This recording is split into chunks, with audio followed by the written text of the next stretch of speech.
বিশ্ববাজারে সোনার দামের নতুন রেকর্ড। সোনার দাম একবারে প্রতিদিনই বেড়ে চলেছে। এই দামের কোনো নিয়ন্ত্রণ করা যাচ্ছে না। গতকালকেও বিশ্বের বাজারে সোনার দাম বেড়েছে এবং যা মানুষের নাগালের বাইরে চলে গেছে। বিশ্ববাজারে সোনার দাম নতুন ইতিহাস গড়েছে। গতকাল মঙ্গলবার এই প্রথম প্রতি আউন্স সোনার দাম $4,000 ছুঁয়েছে। ভূ রাজনৈতিক অনিশ্চয়তা, বিশ্ব অর্থনীতির ধীরগতি, যুক্তরাষ্ট্রের নীতি, সুদ কমার সম্ভাবনা সব মিলে এই নিরাপদ সম্পদের দিকে বিনিয়োগকারীদের ঝুঁকি বেড়েছে। চলতি বছর এখন পর্যন্ত এই স্বর্ণের দাম বেড়েছে প্রায় 51%।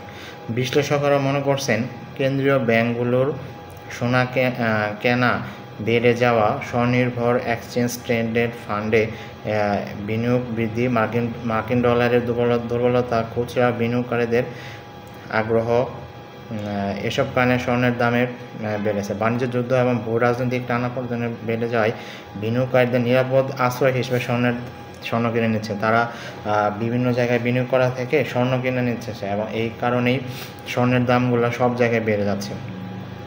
জুয়েলার্স সমিতির তথ্য অনুযায়ী দাম বাড়ার পর দেশের বাজারে আজ বুধবার থেকে ভালো মানের 1 ভরি অর্থাৎ 22 ক্যারেটের স্বর্ণের দাম ধারণ করা হয়েছে $2,02,195 টাকা। এছাড়া প্রতি 21 ভরি ওজনের স্বর্ণের দাম ধারণ করা হয়েছে $1,93,404 টাকা।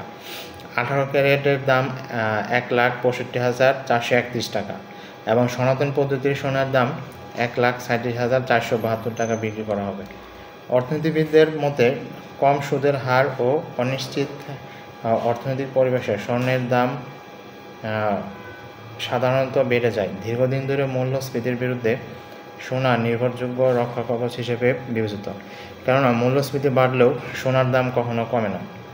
এদিকে যুক্তরাষ্ট্রের শাটডাউন থাকায় ব্যবসায়ী ও নীতিনির্ধারকরা এখন সরকারি অর্থনৈতিক ও তথ্য পাচ্ছেন না বলে বিনিয়োগকারীরা বিকল্প উৎস থেকে তথ্য সংগ্রহ করে ফেডারেল রিজার্ভের পরবর্তী পদক্ষেপ অনুযায়ী করার চেষ্টা করছেন। বাজার বিশ্লেষকেরা ধারণা করছেন আগামী 28 থেকে 29 অক্টোবরের বৈঠকে ফেডারেল রিজার্ভ সুদের হার 1/4 পয়েন্ট কমাতে পারে। শুধু তাই নয়, ডিসেম্বরেও তারা নীতি সুদ কমাতে পারে। অস্ট্রেলীয় খনিজ সম্পদ অনুসন্ধান ও সম্পাদনার প্রধান বিনিয়োগ কর্মকর্তা মাইকেল ল্যাংফোর্ড তিনি সিএনএনকে বলেছে যে ডলারের মান আরও কমতে থাকলে আগামী 6 মাসে স্বর্ণের দাম আউন্স প্রতি $4,300 পৌঁছাতে পারে। অর্থাৎ সামনে স্বর্ণের দাম যে আরও বেড়ে যেতে পারে এটা তিনি নির্দ্বিধায় বলে দিয়েছেন। এমনকি বৈশ্বিক বিনিয়োগ ব্যাংক গোল্ডম্যান স্যাক্স গত সোমবারের পূর্বাভাসে বলেছে যে 2026 সালের ডিসেম্বর মাসের মধ্যে তাদের পূর্বাভাস $4,300 থেকে বাড়িয়ে $4,900 করেছে। চীনের কেন্দ্রীয় ব্যাংক সেপ্টেম্বরও টানা একাদশ মাসের মতো তাদের রিজার্ভ বিভিন্ন পরিস্থিতির কারণে বিশ্ববাজারে স্বর্ণের দাম বেড়ে যাচ্ছে এবং বাংলাদেশেও এর প্রভাব পড়ছে। আগামীতেও আরও বেড়ে যাওয়ার সম্ভাবনা রয়েছে।